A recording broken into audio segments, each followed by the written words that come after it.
Quiero indicarles que esta tarde hemos tenido una junta muy particular porque se ha votado un nuevo académico numerario y 2 académicos correspondientes, 2 de los cuales se encuentran en la sala. Eugenio Carmona Mato, que entra como académico numerario por la sección de Amante de las Bellas Artes, y Juan Miguel Hernández de León, que ha sido nombrado correspondiente en Madrid.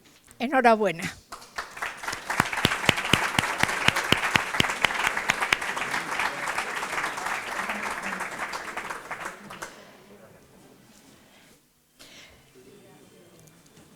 Y antes de empezar, también tengo que excusar, en primer lugar, a nuestro presidente, don José Manuel Cabra de Luna, que está enfermo, al alcalde, que iba a presidir también este acto y que no puede venir, y a la delegada de Cultura, que también tiene problemas de salud en su familia y ha tenido que confinarse.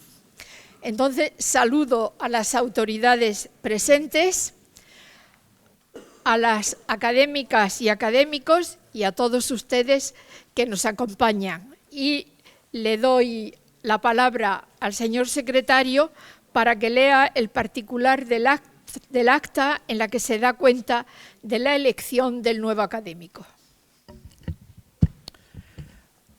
José Infante Martos, como académico secretario de la Real Academia de Bellas Artes de San Telmo, doy cuenta que en la Junta General Extraordinaria celebrada en el Salón de los Espejos del excelentísimo Ayuntamiento de Málaga el jueves día 29 de mayo de 2019, bajo la presidencia de José Manuel Cabra de Luna, se procedió a la votación para cubrir la vacante de numerario de la sección séptima Amantes de las Bellas Artes, y que habiendo un único candidato presentado por los académicos doña María Morente del Monte, don Elías de Mateo y don José María Luna, resultó elegido por unanimidad en primera votación don José Lebrero Estal, de todo lo cual doy fe hoy día 27 de enero de 2022 y como académico secretario firmo y rubrico. Ahora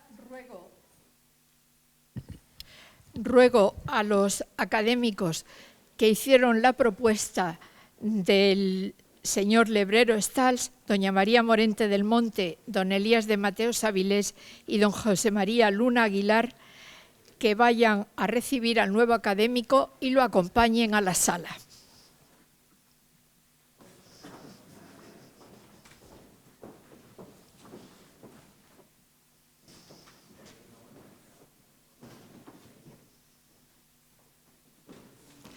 Nos ponemos en pie.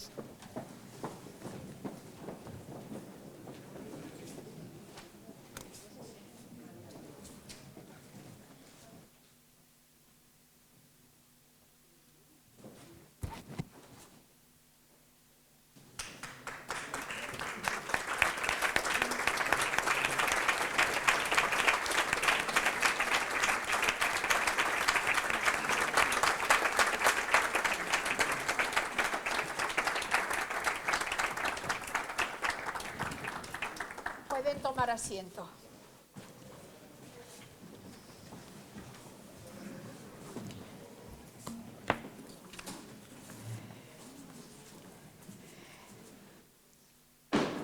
Don José Lebrero Estal, le ruego que acuda a la mesa para ponerle las insignias de académico.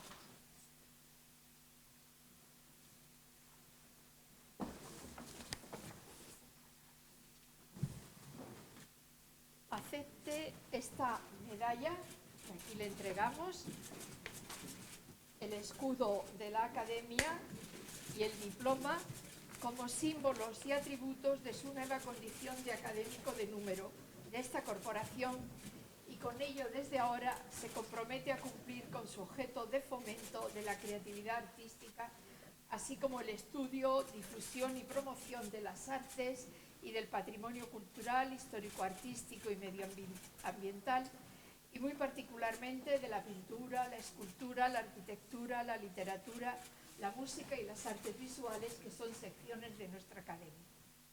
Y ahora le doy la palabra para que pronuncie su discurso. Muchas gracias. Enhorabuena. Gracias.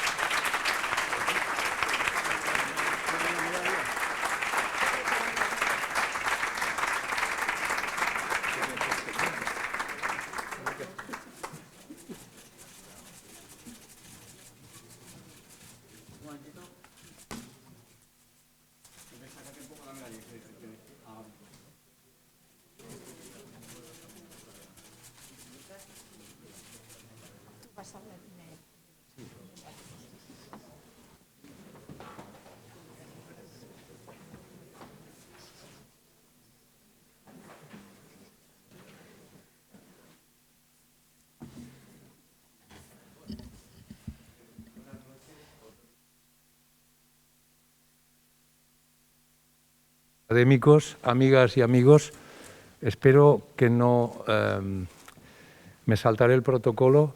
Si me permiten brevemente decir lo siguiente antes de pronunciar mi discurso. Parece ser que es parte del ritual que alguien como yo espere en la sala para ser, digamos, conducido a esta hermosa situación. Y mientras esperaba me acordaba que la primera vez que estuve en este edificio fue en 2003. Era un día que llovía muchísimo y que se inauguraba el Museo Picasso de Málaga. No pasó por mi cabeza en absoluto que vendría a vivir a esta ciudad, que trabajaría en ese museo y por supuesto que un día estaría aquí en esta situación. Pero sí que es verdad, y en este sentido quisiera agradecerles a todas y a todos las personas que conozco aquí, que estoy viendo y que conozco. Quería agradecerles su buen corazón, su forma, digamos, positiva de haberse relacionado conmigo, porque si no, no estarían aquí, es evidente. Y decir que para mí Málaga ha sido y es un lugar donde sentimentalmente, profesionalmente, amistosamente, he construido una vida de la que no puedo quejarme. Y por eso les agradezco muchísimo este gesto que no podía esperar. Se agradece. Bien. Empecemos con un sencillo juego de palabras de la obra de arte que se dice que no dice nada substancial debido a su escasa pobreza significante. Se suele decir peyorativamente que está vacía. ¿Vacía? Coincidirán conmigo que no puede ser cierto del todo. No existe obra de arte sin acción y toda acción implica movimiento, cambio de estado, desplazamiento. Las imágenes reclaman nuestra atención, piden que nos pongamos en marcha para hacernos partícipes de sus intenciones. Mirar una obra de arte causa en esta un cambio sustancial porque la convierte en otra, como cuando un papel quemado se transforma en cenizas o estas, por ejemplo, se aprovechan como cicatrizante. La mirada transforma la obra de arte. William Mitchell, referente fundamental en el panorama contemporáneo de los estudios visuales, llega a proponernos que no consideremos a las imágenes solo como objetos inertes, transmisores de significado, sino como entes animados que nos interpelan con sus deseos, necesidades, anhelos, exigencias e instintos propios. Caminar es potencialmente dejar de habitar lo fijo. No permanecer consiste en vaciar el yo en un nadie, olvidándonos de nosotros mismos. Avanzar es una acción que nos aleja de la esencia. De algún modo, cuando miramos atentamente una obra de arte, y aquí veo que hay muchas, o sea que me ayudan a dirigirme a ustedes, nuestra conciencia camina sola, produciéndose una especie de apartamiento de nuestro ser. La expresión creativa, el peso significativo de la obra de arte, parece estar siempre sometido al juicio calificador de quienes la perciben. Es pues el espectador, su conciencia, lo que anima la vida de la obra. Constatar en ellas la presencia de un vacío, siendo la obra precisamente el resultado de un llenado, que es la acción del creador, pudiera parecer una paradoja. El teólogo Michel de Certeau expresa así este contrasentido.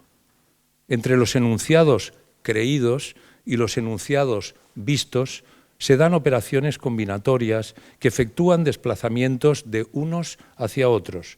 Estos desplazamientos forman cuerpos vivientes que se transforman constantemente. Los movimientos alteran los equilibrios entre los saberes y las creencias. El vacío es un campo informe que existe más allá de cualquier intento de conceptualización. No es, pero tiene presencia. Puede ser, por ejemplo, experimentado directamente en la brecha existente entre dos pensamientos. El universo del vacío está poblado de insondables trazos que se ocultan en los intersticios y en los goznes. Permite que las cosas que se reflejan en él, en el vacío, vengan y se vayan. También forma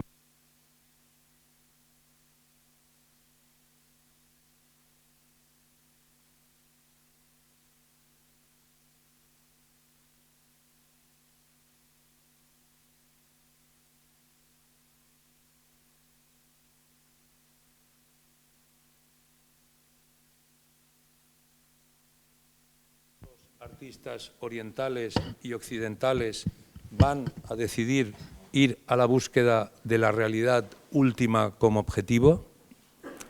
Lo que estoy tratando de exponer no finaliza con una conclusión o no aclarará nada de modo definitivo. Lo que les propongo es un juego de imágenes evocadas y de palabras suspendidas alrededor de dos conceptos tan profundos como problemáticos como son la esencia y la ausencia. En alemán, esencia, Wesen, significaba permanecer en un lugar, lo doméstico, lo que dura y está consolidado. La esencia se afirma en la substancia. La etimología del término ausencia, por el contrario, deriva del ser separado, remite a estar lejos. Las ausencias severas producen duelo y tienen la cruel capacidad de borrar en nosotros las huellas de lo querido. Las expresiones artísticas que aquí quisiera tratar con ustedes, por el contrario, ensalzan la ausencia como vivencia intensa de la fugacidad, ya que resultan del intento consciente de quienes las hicieron de agrandar lo máximo posible la laguna significativa que existe entre los pensamientos. Ausencia, entonces, no como deficiencia, ni tampoco como desamparo que pudiera generar una inquietud. Imágenes estas que son cosas recubiertas de ausencia, pero que dan cuenta de una intención de interioridad desligada del mundo objetivo y que, transformada en sofisticados logros estéticos, invita a nuestra mirada a sustraerse de las tradicionales determinaciones del pensamiento occidental esencialista. Sumidos caminando en el devenir de esta paradoja, podemos mirar de frente al vacío que cobra presencia cuando el acto de llenado, que es intrínseco a cualquier pintar, ofrece al observador la supuesta imagen de la nada, el resultado de un borrado producido por la constatación activa de una ausencia. En su renombrada conferencia sobre la nada, pronunciada en 1950 por el compositor y poeta norteamericano John Cage, plantea la disolución de las simples oposiciones de contrarios. Lo cito: aquí estoy, no tengo nada que decir. No tengo nada que decir y lo estoy diciendo. Poseemos nada. Nada es anónimo. La calculada sensación de ambigüedad que entonces, en 1950 y posteriormente, Cage transmite, anuncia el comienzo de un dualismo asumido creativamente por él que se convertiría en la celebrada multiplicidad que caracteriza el grueso de su obra. 4 minutos 33 segundos, aquí ven la primera página de la partitura, la pieza insonora de Cage de 1953 es probablemente la creación más célebre del compositor, y lo es en parte por la sencillez de su concepto. El compositor, en esa pieza, no crea nada en absoluto. El intérprete sale al escenario y no hace nada. El público presencia este acto sumamente elemental, actúa, por decirlo así, permaneciendo sentado y expectante. La pieza, la composición, es una afirmación sobre el silencio, sobre la música, sobre los compositores, sobre el público y, lo que aquí más nos interesa, una pregunta sobre si algo relevante podría ocurrir sin mi intervención como espectador, sobre si escucho la música o la música se hace escuchar en mí. Solo en silencio podemos comprometernos con lo que no tiene nombre. La pintora norteamericana Agnes Martin, defensora a ultranza de la soledad como condición emocional para la creación, lo expresaba así: cuando al principio miras dentro de tu mente, la encuentras cubierta con un montón de pensamientos basura. Trayendo mis pensamientos a la superficie de la mente, puedo ver cómo se disuelven. En su caso, la práctica de la pintura, el ejercicio del arte, no tiene que ver con el deseo de alcanzar una meta determinada, ni de configurar la representación de algo que pudiera ser relevante o esencial. Para expresar con palabras esto, Agnes Martin recurre precisamente al poder de la música. No se trata de hechos, se trata de sentimientos, se trata de recordar los sentimientos y la felicidad. Una definición del arte es que concreta nuestras emociones más sutiles. Creo que la forma más elevada de arte es la música por su calidad de abstracción y por afectar nuestra mente y sentidos con una potencia impensable en el caso de las artes plásticas. La composición en sus pinturas de madurez era para ella un absoluto misterio que, dejándose llevar, le venía dictado por la mente. En esta ecuación creativa, Agnes Martin, la artista, cumplía la función de encontrar y realizar formas vaciadas que provocaran entre sí suficientes disonancias y contradicciones. Las imágenes vaciadas que nos proponen las obras de arte sobre las que hoy quisiera poner la atención son escenas de extrañamiento, ejercicios propios de una tecnología excéntrica gestionadas en un espacio alegórico externo al propio de las bellas artes que tradicionalmente se planteaban como formas expresivas de plenitud o de totalidad, atribuyéndoles incluso cierto poder epifánico. Estos cuadros, al contrario, se manifestaron vinculados a una cultura de la ausencia que todavía en nuestros días, después del resplandeciente momento histórico en el que sus autores la realizaron, sigue resultando misteriosa para nosotros, occidentales, no pocas veces atrapados y guiados por el dictado del principio de la esencia, que se definió como constitutivo de la naturaleza de las cosas, como aquello que de invariable y permanente pudieran tener. Hoy el mundo en el que aquí estamos, nuestro mundo, transcurre en un tiempo de vida desestabilizada. Pobre en miradas y voces, se nos presenta cada vez más como una era acelerada de profusos agotamientos, desapariciones e inciertos devenires y no solo estéticos. Tiempo el nuestro en el que constatamos el inquietante gran poder que estaría tomando en nuestras vidas todo aquello que acontece en el afuera de la memoria. De ahí que pudiera sernos útil para llenar de algún sentido la sensación de estar viviendo estériles vacíos producidos por el olvido común de valores fundamentales y para llenar algún sentido recuperar el recetario de aquellas creaciones artísticas como esta que sobre todo en la medianía del siglo pasado dieron especialmente valor al vacío, entendiéndolo bien como un campo de energía activa, como campo de clara luz, como estado de absoluta quietud, como concepto mental o incluso simbólico. Es el caso del pintor norteamericano Ad Reinhardt, quien al inicio de los años 60 establece los principios del estilo que desarrollará en el resto de su trayectoria, pintando lienzos cuadriculados, planos, exentos de cualquier perspectiva y en gamas de pigmentos oscuros extendidos de un modo estrictamente uniforme. Sus pinturas son de extrema pureza abstracta. En su delimitación como objeto y como imagen no registran referencias ni al tiempo, ni al espacio, ni al cambio, ni a las posibles relaciones entre elementos. En su escrito, El arte es el arte como arte, a modo casi de tautología, Reinhardt sentencia: las palabras en el arte son palabras, Las letras en el arte son letras. La escritura en el arte es escritura. Los mensajes en el arte no son mensajes. La explicación en el arte no es explicación. Aquí, pintar un cuadro consiste en llevar a la práctica una experiencia de liberación visual.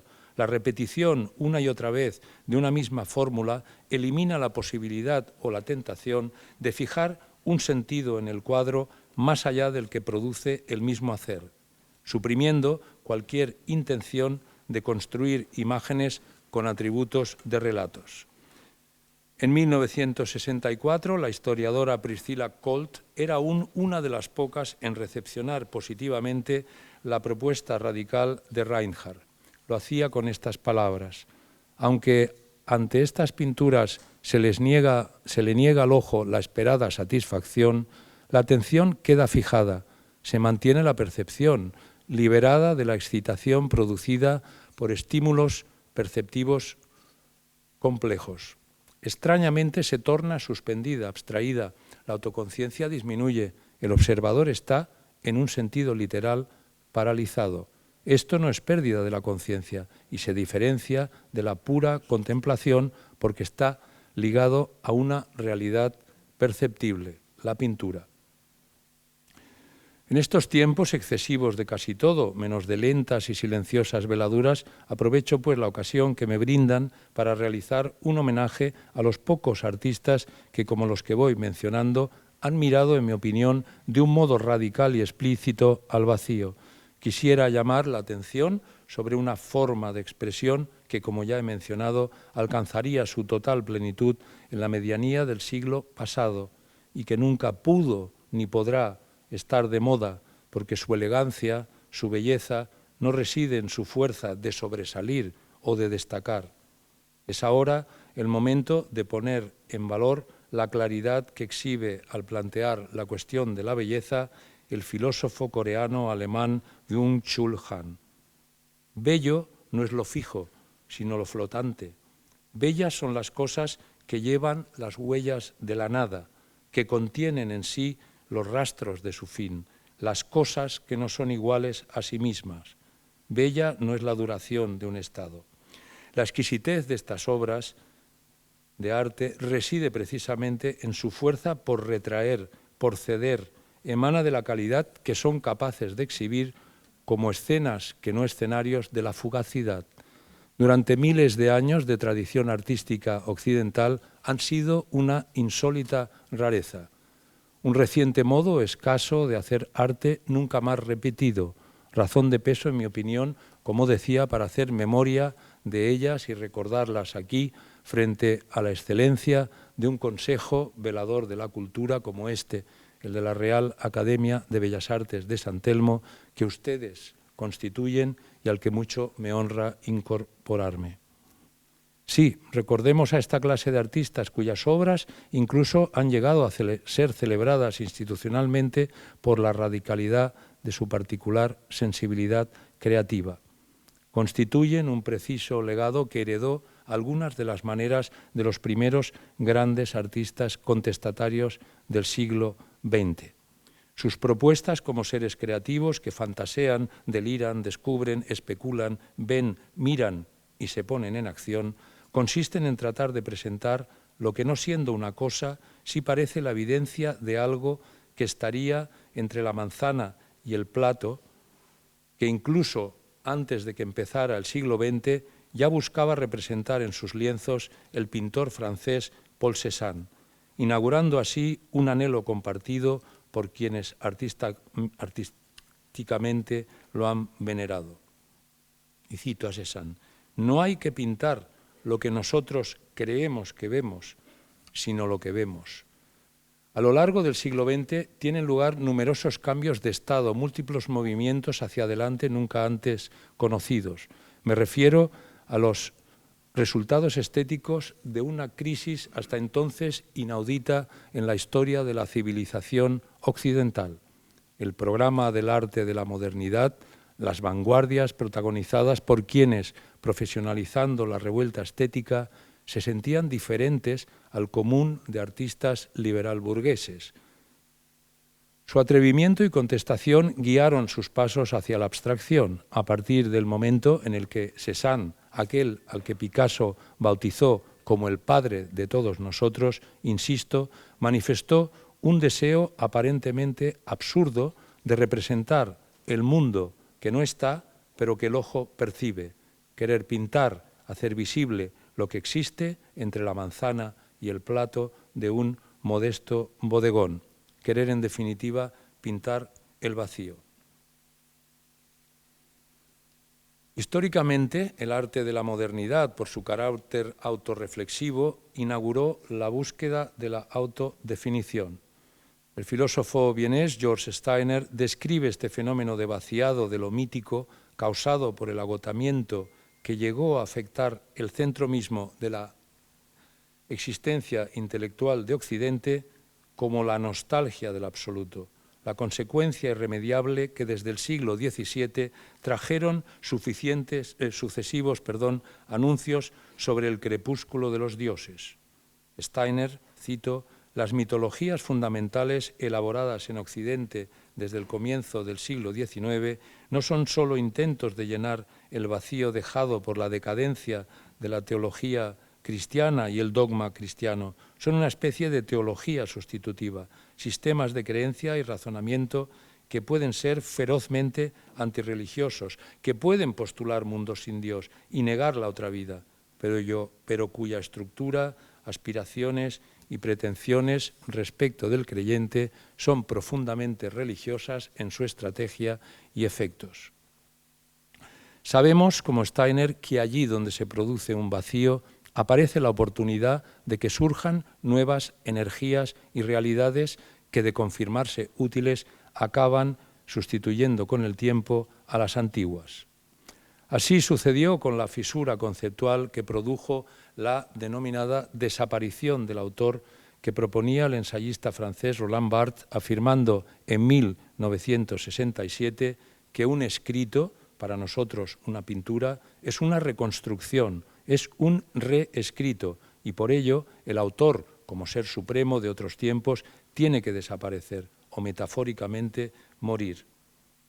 En Francia, subraya Barthes, ha sido el poeta Stéphane Mallarmé el primero en ver y prever en toda su amplitud la necesidad de que el lenguaje sustituya al que hasta entonces se suponía que era su propietario. Para Mallarmé, igual que para nosotros, es el lenguaje y no el autor el que habla. Continúa Barthes, escribir consiste en alcanzar a través de una previa impersonalidad que no se debería confundir en ningún caso con la objetividad castradora, dice él, del novelista realista, ese punto en el cual solo el lenguaje actúa, performa y no yo. La poética de Mallarmé consiste en suprimir al autor en beneficio de la escritura, lo cual, como se verá, es devolver a su sitio al lector. Cargado de profunda simbología, el poema de 1897, Un coup de dés jamais n'abolirá l'hasard, del poeta simbolista, un arabesco literario en el que combina el verso libre con el diseño tipográfico, lo convirtió en el referente iniciático de la poesía experimental como aún hoy la conocemos. Apostando de un modo radical por la irregularidad y la combinación simultánea de diversos hilos textuales diferenciados, apoyándose en las variaciones tipográficas, la obra de este poeta se convirtió en faro y guía de las vanguardias que van a protagonizar las revoluciones del siglo siguiente, que ya no es el nuestro, del siglo XX. Dio pie, por ejemplo, a la prosa sin palabras del irlandés refugiado en París, Samuel Beckett. Cito, «Cada vez tiene que darse un paso hacia adelante. La escritura me llevó al silencio. Sin embargo, debo continuar. Estoy al borde de un precipicio y tengo que avanzar. Es imposible, ¿no es cierto? Sin embargo, se puede avanzar, ganar algunos miserables milímetros». Hablamos, pues, de un arte sin objeto, de un contenido evanescente. Para hacerlo posible fueron sin duda trascendentales los pasos dados por el ruso Vasily Kandinsky con la conocida primera acuarela abstracta de 1912, o por el holandés Piet de Mondrian, repudiando con sus lienzos de estrictas geometrías a partir de 1917 las características sensoriales de la textura y la superficie, para desvincular el arte de la realidad y liberar a la pintura de sus históricos compromisos con un mundo que reclamaba ser representado. Sin embargo, el pintor ucraniano Kazimir Malevich irá más allá, siendo su contribución fundamental para establecer una nueva era en la historia de la pintura abstracta. Malevich quería tratar al color como una unidad independiente, formulando una especie de sistema filosófico cromático, y cito, que se construye en tiempo y espacio independiente de cualquier belleza estética, de emociones o de estados de ánimo. Con su cuadrado negro, en este caso rojo, en un radical hasta entonces itinerario filosófico, alcanza el cero de la capacidad que tiene un cuadro de decir la nada, que el pintor califica como la esencia de la diversidad, el mundo sin objeto. Malevich afirma, ante todo, la cuadrangularidad como tal, oponiéndola a la triangularidad que en el curso de los siglos había representado en la pintura, y no solo en la pintura, siempre lo divino. Cito a Malevich. La modernidad difícilmente puede caber en el triángulo, ya que su vida presente es cuadrangular. En su escrito Suprematismo, de 1919, lanza la siguiente proclama. He roto la pantalla azul de las limitaciones cromáticas, he llegado al blanco. Seguidme, camaradas aviadores, navegad el abismo. He instalado los semáforos del suprematismo, he vencido el forro del cielo coloreado, lo he arrancado y he puesto los colores en el saco que se ha formado, atándolo con un nudo. Navegad, el blanco y libre abismo, el infinito está ante vosotros. El anuncio de sus propósitos estéticos no caerá en saco roto. Décadas más tarde, ya en los años 60 del siglo pasado, amortizadas estéticamente las desgracias de las dos grandes guerras, el eco de esta búsqueda en el vacío resuena a modo de rara crisálida luminosa en el crepúsculo naciente de la cultura underground, por ejemplo, de la ciudad de Los Ángeles. En los cuartos oscuros de un viejo hotel reconvertido en obra de arte, un piloto de aviones cuáquero llamado James Turrell trata de atrapar a su manera la fugacidad del mágico deslumbre que surge cuando raya el día y cuando cae la noche. La verdad, dice Turrell, es que quería que la gente apreciara la luz, como apreciamos el oro, la plata y, por supuesto, las pinturas. Y he usado la luz para construir una arquitectura del espacio, en el sentido de que si piensas en cómo vemos la noche y el día, cuando la luz del día es la atmósfera, no podemos atravesarla para ver las estrellas que están allí. Así que generalmente utilizamos la luz para iluminar o revelar, pero la luz también oscurece o oculta. Yo veo la luz como un material, es física, son fotones. Sí, se comporta como una onda, pero es una cosa, y siempre he querido dotar a la luz de su materialidad. Para mí era muy importante hacerlo. Consciente de todo ello y preguntado sobre qué hay más allá de lo que se veía pintado en sus cuadros, en 1960, no sin ironía, el pintor Frank Stella respondía a todo esto con rotundidad. Más allá de lo pintado no hay nada. Stella se desmarcaba claramente de quienes aún trataban de conservar los viejos valores, los valores humanísticos en la pintura, eso que justificaría la existencia de algo más allá de lo que se ve en el lienzo. Stella dice, si la pintura fuera lo suficientemente delgada, lo suficientemente precisa o lo suficientemente correcta, solo serías capaz de mirarla. Todo lo que quiero sacar de mis pinturas y todo lo que yo saco de ellas es el hecho de que se puede ver la idea completa sin ninguna confusión. Lo que ves es lo que ves. Apuntaba para añadir que esto no significa que el artista renuncie a provocar una respuesta emocional convincente. Eso que convierte, asentía, a una pintura en un gran cuadro. La actitud occidental en relación con la noción de vacío difiere significativamente de los posicionamientos orientales, que se han esmerado milenariamente en conservar una cultura de la ausencia. Dado que la mayoría de los autores mencionados tuvieron vínculos intelectuales o emocionales con la vasta filosofía oriental, recurriré una vez más en la conclusión de este discurso al filósofo Wung Chun Lang, cuando nos recuerda, por ejemplo, que en el lejano Oriente el agua y el mar ocupan campos semánticos muy diferentes. Cito: el agua carece de forma propia, pero es todo menos amorfa. En realidad siempre está formada. Toma la forma de lo otro para revelarse. El cielo de los chinos no denomina ninguna trascendencia, no tiene profundidad teológica. Ma es un término japonés que originalmente significa espacio entre las cosas que existen una cerca de la otra. Se creó para nombrar el intersticio entre ellas. En un contexto temporal es el tiempo que transcurre entre un fenómeno y otro. Podría traducirse como pausa, espacio entre, abertura, intervalo, pero siempre, según la filosofía nipona, está pleno de energía y es índice para apreciar la expansión. La cultura oriental no es de pasión y nostalgia, se dirige especialmente a lo cotidiano, al aquí y a la ahora. La energía que absorbe y la luz que desprende no tiene centralidad. El filósofo japonés Tanizaki cuenta que a ellos les gusta, a nosotros, nos gusta esta claridad tenue, hecha de luz interior y de apariencia incierta, atrapada en la superficie de las paredes de color crepuscular y que conserva apenas un resto de vida. La tensión entre luz y sombra, tan familiar para nosotros, les resulta ajena. Voy acabando.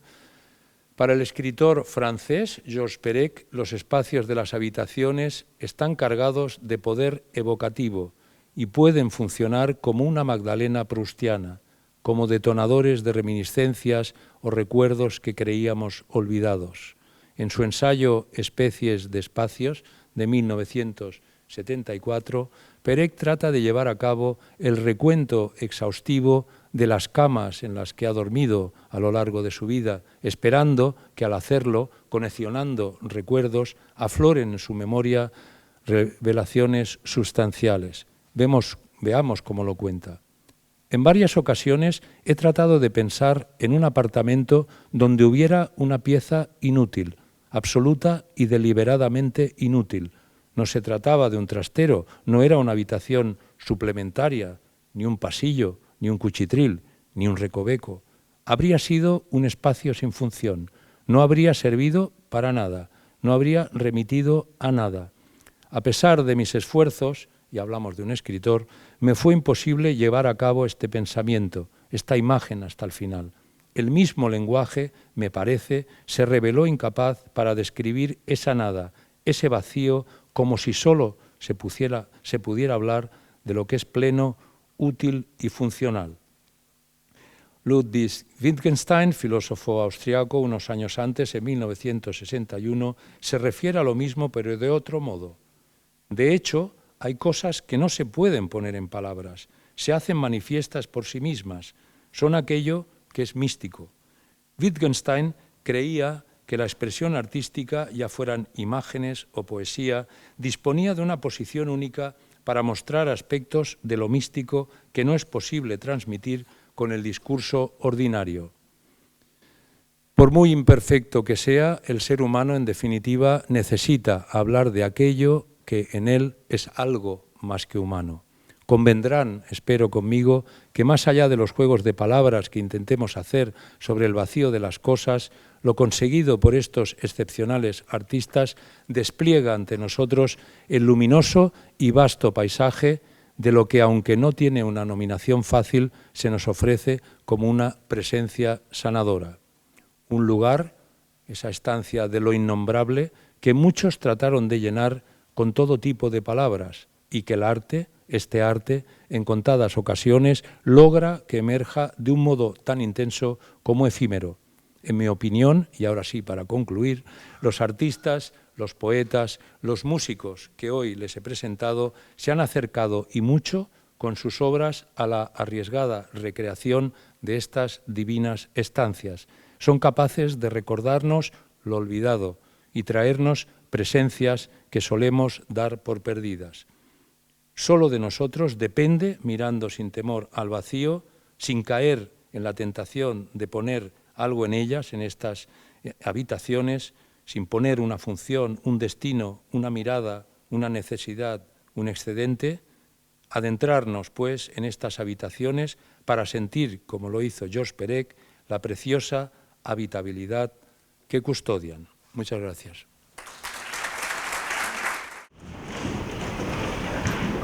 Excelentísima señora vicepresidenta, excelentísimo señor presidente de la Academia de Ciencias, excelentísimo señor diputado de Cultura, presidente de la Fundación Málaga, presidenta del Ateneo de Málaga, ilustrísimos compañeros académicos, señoras, señores, buenas noches. Me cabe el honor, no fácil, como hemos podido ver, a la altura del nuevo académico, no es nada fácil, de leer este discurso de contestación y recepción de nuestro nuevo ilustre académico que hoy se incorpora formalmente a esta otra casa.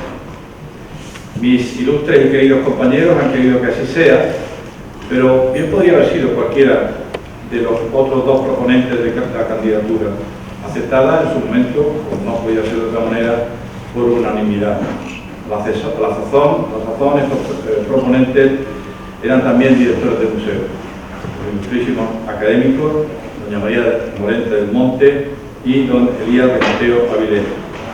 Porque, permítanme hacer un pequeño inciso en esto, se da la circunstancia de que con su ingreso, el ilustrísimo ya señor, os voy a poner la tarjeta, me he dicho hoy, el ilustrísimo señor don José Berro Escal viene a sumar a la nómina de académicos de esta Real de San Telmo 4 directores de museo en activo.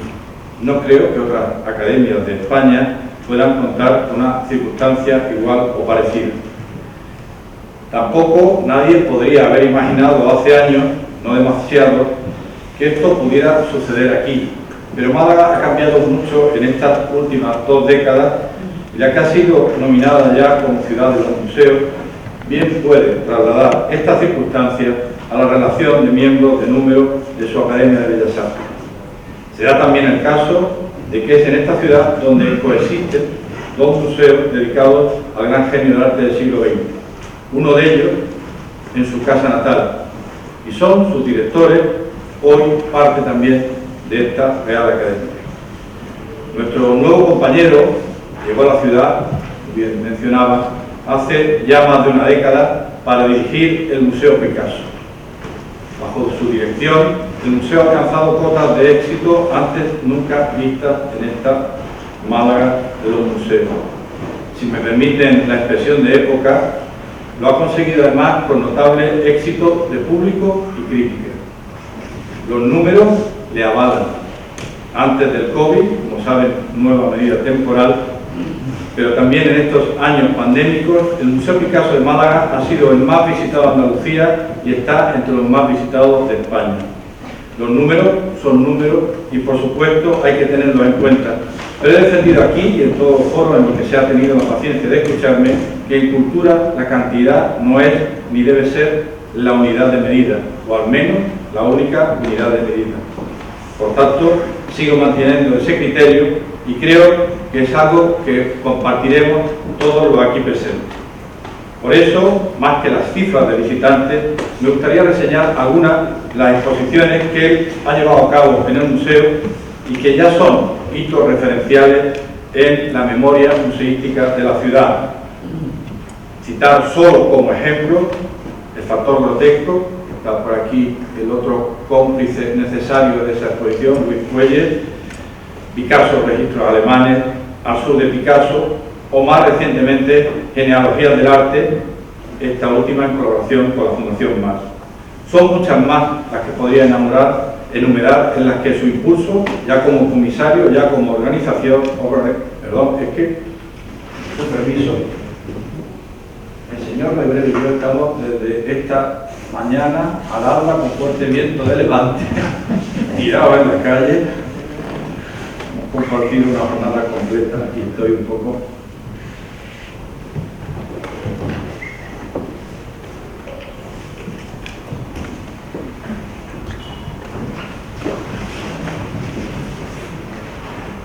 Un impulso, como decía, que ha cambiado al museo, convirtiéndolo más en un lugar de cultura que de culto, que era una de las promesas que nos hizo al llegar a esta mano. Ha dejado su huella y su sello en muchas otras actividades, congresos, ciclos de conferencias, publicaciones, conciertos, etcétera, que sería prolijo aquí detallar, aunque sí me gustaría también mencionar cómo, con el catálogo de una de esas exposiciones, excelente y divertida también, los juguetes de la vanguardia, cocomisariada con el añorado Carlos Pérez, obtuvo en 2011 el Premio Nacional al Libro de Arte Mejor Editado. Precisamente, junto al crítico, coleccionista y gestor valenciano, recibió en 2012 la medalla de Caballero de la Orden de las Artes y las Letras del Ministerio de Cultura del Gobierno de Francia. Con motivo de esa concesión, auguró en aquellos tiempos que tampoco eran fáciles que la cultura nos va a ayudar a intentar salir adelante porque la creación no se acaba nunca. Cierro la cita del señor Lebrero.